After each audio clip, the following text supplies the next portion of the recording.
Well, good afternoon, everyone, and thank you all for plugging into what we believe is going to be a really important financial fundamental call tonight, a Zoom call tonight, because for a long time, there are many families that have died and left their families nothing because they don't understand one subject. This subject I'm going to show you here now by buying the right type and right kind of life insurance. My name is Ricky Pitts, and I've been doing this now for over 30 years. And I've seen some cases to where it's pretty sad. The young couple have been married now for 5, 10 years, 15 years, and all of a sudden one of them died. The other party had insurance at work and thought it was enough, and then lost their job and had nothing, and then left the kids in a real bad situation. But the question is, what I know I have to get it. My grandparents told me to always have it and pay it if I don't pay anything else. They say you want to pay two things. What's that, grandmama? Pay your mortgage and pay your life insurance. Those are the things that they taught that were imperative priorities in our lives. But how do you know what kind to get? And we're going to talk about that tonight. We're going to talk about a few basic fundamentals tonight and how you know what amount to get. And because that can make a big difference in legacy. Legacy is what you leave behind in the event of your demise for the next generation, and sometimes the second and third generation, to keep things moving. So I want to begin with this first question here, and a statement rather, what you should know about life insurance. Number one is, what's its purpose? I mean, why do I buy life insurance? Because if I buy it for a reason other than purpose, what I'm doing then is defeating the purpose. It's bought to replace the loss of an income and to replace that loss of income during the peak responsibility years. Anything outside of that, ladies and gentlemen, is again to defeat the purpose. The next important question is, what should you buy? I mean, there's so many kinds out there now. You got whole life, universal life, adjustable life, variable universal life, index universal life. You got level term, you got ART, annual renewable term, you got decreasing term, you got 10-year term, 5-year term, 20-year term, 25-year term, 30-year term. What should I buy? Folks say I'm just confused as to what kind I need to get because I'm hearing one thing, but I'm just not real sure. Then the last one is, who should buy it? One time we were told that if you are young and don't have anybody depending on you, you don't have to have insurance, but that's not the case anymore. How many of you on this webcam tonight have known of cases where a young person life was kind of snuffed out at a real young age, did not have any life insurance, and the family had to do a GoFundMe account and take up money and sell things on the weekend because they didn't have anything to bury that child, and it makes the family look so bad. Who needs it? Everyone needs it, particularly if you have someone depending on you for financial support. Everyone needs it. Now let's look at another really important concept called the theory of decreasing responsibility. Now, what that means is, in the early years, when the kids are young, the debts are high, there's a house mortgage, the loss of an income at that time would be absolutely devastating. See, there's a window of time. And during that term, that window of time, we're raising our children. During that window of time, we're paying for a mortgage. During that window of time, we're paying off debt, paying off student loans, raising a child, sending them to college during that window of time. But that window of time is not going to be indefinitely. It's going to last for a period of time, 20 years, 30 years, sometimes 35 years. And when that window of time is up, all the dynamics are going to change. You may say, Rick, what do you mean they're going to change? Well, the kids are going to be grown at that point. Your debt should be a lot lower at that point. The mortgage is going to be paid at that point. So retirement income is needed as we get older. How many of you have seen friends and family that work all their lives? As Mama used to say, work my fingers to the bone, and get to the end of that working journey and not have anything put back, and they cannot retire. So with that theory of decreasing responsibility, as important as it is to get the right kind of insurance, it's also important to put money back for the long term That's a whole nother subject. We may do that on another meeting, the importance of having a budget. Now, how much is enough? What do I really need? Well, there's a good rule of thumb. We need 10 times our income on our lives. So if you're making $50,000 a year, you need at least $500,000. You're making $75,000 a year, you need at least $750,000. You're making a six-figure income, $100,000 a year, you need at least $1 million. Now, that's not always possible or probable, but it's really important to get more than often families have, which is nothing. That is to leave the family in a travesty, a situation where it's kind of sad because you'll leave them, if that's the case, struggling and straining, trying to get home. Well, now there's a consumer tip right here. Buy life insurance like you buy other kinds of insurance, where you buy car insurance, home insurance, health insurance. Buy it for protection only. Now, let me ask you something. How much sense would it make if you call your insurance company, your car insurance, auto insurance, or home insurance, whether it be State Farm or whoever it may be, whether it be Aflac, if you got some of that, whether it be whoever it be, auto owners, whether it be Hippo, whether it be the General, whether it be Progressive, Safeco, the Hartford. If you call the agent and say, I want to borrow from my car insurance policy, and I also want to borrow from my home insurance policy, the agent's gonna say, ma'am, what's going on with you, ma'am? You can't borrow from the home policy. You have a policy of $250,000 on the dwellings. So if you were to have a peril and the house is burned up, or a tornado takes that home out, we're gonna make you whole again. We're gonna build that house the way it needs to be in the current market value. Ladies and gentlemen, life insurance should be bought the exact same way. But the industry has discovered a way, the industry, to get more of the premium dollar, and that's just not the case anymore. Now, again, how much is enough? As I mentioned, at least 10 times the annual income. Now, let's talk about cash value. Typically, it costs a whole lot more. That's just a fact. It also includes an investment component. But I want to say something about that word, not both, those two words, not both. So here's a case, and it's all over the nation, where a young couple bought a policy. The agent came in and sold it like the best thing since light bread. I mean, he really, really sold it. He told her that, and him, you got $250,000 apiece. And at some point, you're going to have a savings in your policy. Your savings is going to grow. You can use this money for retirement and everything else. But then he said, if you die, just keep in mind now, you only get one. I'm going to come back to that point here in just a minute. Then that's term insurance. Term insurance has the lower premium, lower initial premium, which means it's going to go up at some point, and we're going to discuss that in just a moment. There's no investment component, and it also has pure protection. And you control your investment on your own. When I say pure protection, I'm talking about it's undiluted. It's absolutely protection only. Life insurance, not any bells and whistles. It's protection for the person, and it's purpose-oriented. Purpose, protection, and for the people. And it's critical to have all those things covered correctly. And sometimes person, meaning corporation. If you got a small business, if something were to happen to you, suppose your spouse don't want to run that business.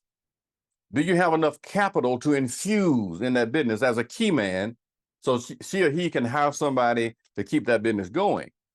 Ladies and gentlemen, what we're talking about tonight is extremely important. And I don't want to run past it just too quick. Now, the question then is cash value. How do you know? How do you know what you're paying for the insurance policy? The answer is it's kind of hard to know because it's bundled. And with that bundle concept, you can't hardly determine what am I paying for life insurance? What am I paying for the investment component? Because they combine together.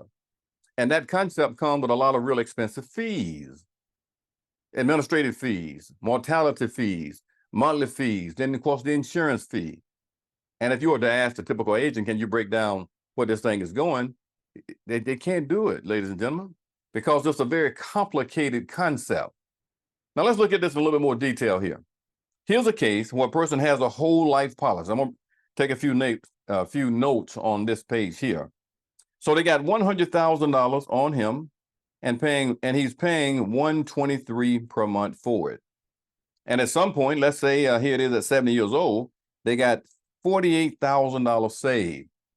And then at 35 years old, they got $21,000 saved, paying $123 a month. Now, on the surface, that sounds like a really good deal. Man, I mean, you're gonna give me life insurance and I'm gonna have a savings too. Sign me up. Well, let's look a little bit further. Well, they could do the same thing here and buy term and invest the difference. What is the real big difference, Rick? Well, number one that jumps out to me, that's $300,000 versus $100,000. So right away, that's 3 times the coverage. Now, is it going to cost 3 times the premium? Let's look. Not going to cost 3 times. It's going to cost $58 per month right here. $58 per month. That's going to save them $782 per year, or about $65 or so per year. They're going to take this $65 here and put that money aside in a Roth IRA. Roth IRAs are a pretty big deal. The money you put aside, the money grows tax deferred. You don't pay any taxes on the growth of it, the dividends and capital gains and all the growth, the asset appreciation, all that growth. You don't pay any taxes on that. If you don't touch that money for the first 5 years, when you take that money out, ladies and gentlemen, you take that money at 59 and a half or beyond, you take it out tax exempt, tax free. That's a really, really, really big deal that I just brought out to you right here tonight. Now, the next thing is, by putting aside this $65 a month, look at what it grows to, $183,000 at a reasonable rate of return, let's say 9%. Now, the question is, would they rather have $183,000 or would they rather have $48,000? Would they rather have $183,000 and $300,000 or $48,000 and $100,000? I'm not going to insult anybody's intelligence to even ask that question, because I know the answer. We want our family to have a whole lot more and pay a lot less. But there's a warning here now.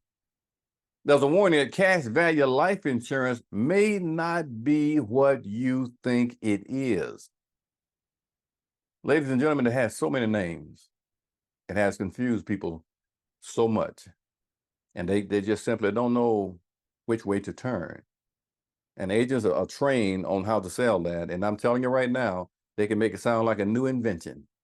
Okay. Now here's some of the names here: cash whole life, cash value, permanent life, universal life, variable life, index universal life, the new kid on the block, infinite banking. Now I can do a whole class on infinite banking. That is one of the most deceptive products, and the industry has put that together in such a strategic way. And it's a modified version of what my grandparents had years ago. Used to call it White Angel and Brown Service. Some of y'all young folks don't know nothing about that. These little small burial policies, industrial policies, $1,500, $2,000, $2,500. Well, now universal life, index universal life, infinite banking is the same car with a different engine. I mean, it's the same car, and they got it spiked up a little bit, but it's the same vehicle, and it's important to know the difference. Then on the other side, I want you to look at this important point here.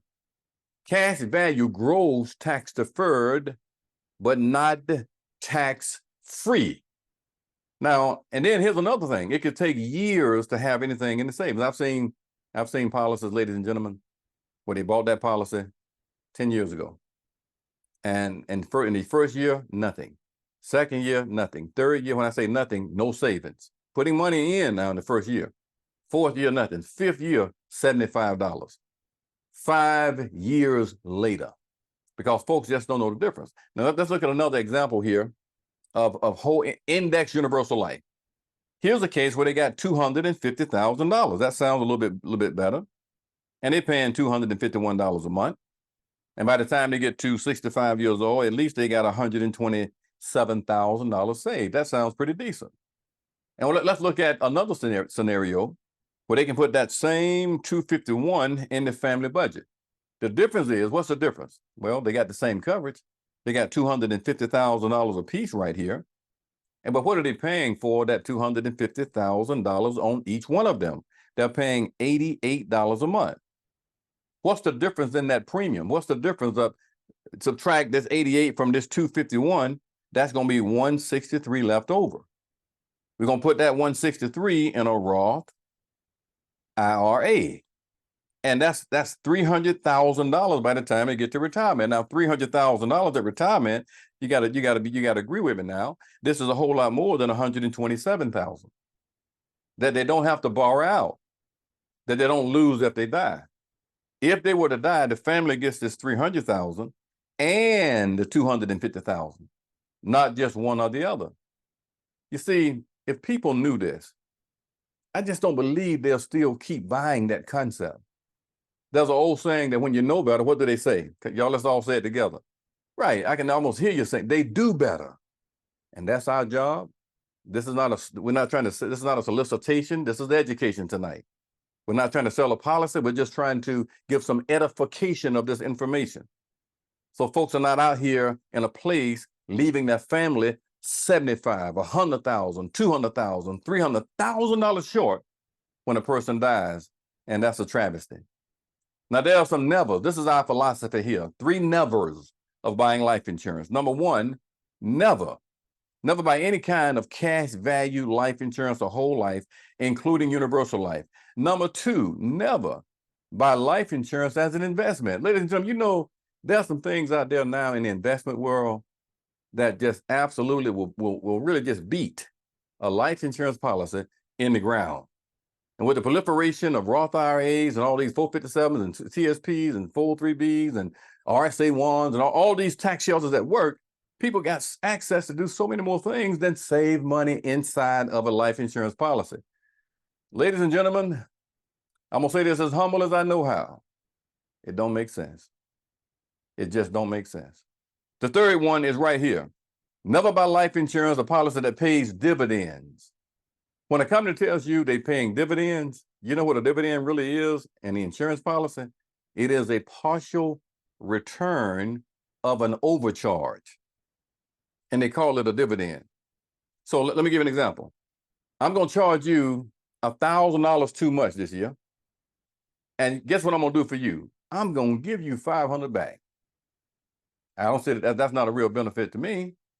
Let's look at some old teachers out here, like Jane Bryant Quinn and Susie Orman. There's a lot of them out here. Jane Bryant Quinn, Susie Orman, Vanita Van Castle, David Chilton, Dave Ramsey. There's a bunch of them out here that teach us this concept. So now it's not just us teaching this. It's in the bookstores. It's online. It's all out there on YouTube. It's everywhere, ladies and gentlemen. Does it make a real big difference? This is 14 years ago, and it's still true. Term insurance is pure protection, like fire insurance, like car insurance, like the sole function is to support a family if you die. And what you want to do is get the most amount of coverage for a modest amount of money to leave the spouse and children as much as possible. Then Susan Orman said this, in my opinion, there's only one kind of life insurance that really makes sense for the vast majority. That's term insurance. For the vast majority, ladies and gentlemen. Now, what I've covered tonight in this short period of time here is some pretty powerful information.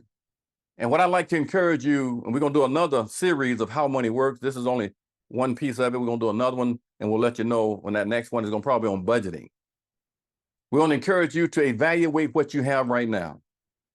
If you need a financial advisor or coach, talk with them about what you have right now and make the necessary, yes, necessary changes. The only reason you would not change is if you have some problems from a health standpoint and you can't get anything anywhere else. So whatever you have then, keep it, because you can't get anything else with anybody else. That's just being wise. Hey, look, y'all have a great rest of the week, an outstanding Thanksgiving, because the Lord has been so good to every one of us. Y'all have a great night, and thank you for plugging in tonight. We appreciate you. Take care.